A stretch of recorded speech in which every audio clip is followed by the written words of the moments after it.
এবছর বাংলাদেশ সরকারের অনুমোদিত ছুটির তালিকা অনুযায়ী ২০২৬ ঈদুল ফিতরের সরকারি ছুটি মোট ৫ দিন নির্ধারণ করা হয়েছে।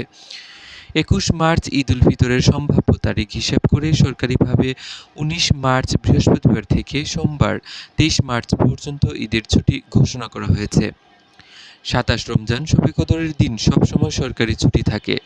এ সময় ১৭ মার্চ মঙ্গলবার শবে কদরের বন্ধের আগে থেকে নির্ধারিত রয়েছে। পরদিন ১৮ মার্চ বুধবার সাধারণ কর্মদিবস।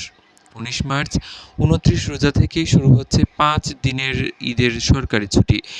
এই ছুটি শেষ হবে ২৩ মার্চ সোমবার। এরপর ২৪ ও ২৫ মার্চ দুদিন অফিস আদালত খোলা থাকবে। তবে ২৬ মার্চ বৃহস্পতিবার বাংলাদেশের স্বাধীনতা দিবসের ছুটি রয়েছে।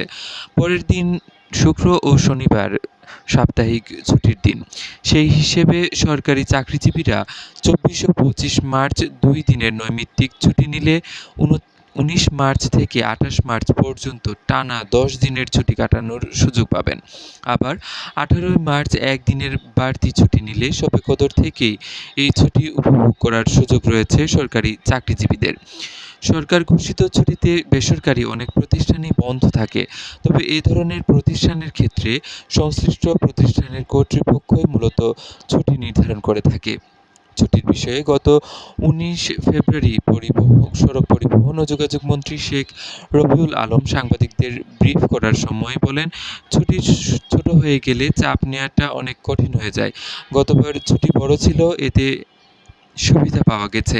এবার আমরা সিদ্ধান্ত নিয়েছি যে এই প্রক্রিয়াটা অনুসরণ করব। পাশাপাশি নতুন করে আর কি প্রক্রিয়া গ্রহণ করলে ভোগান্তি কমবে সেটা ঠিক করা হবে।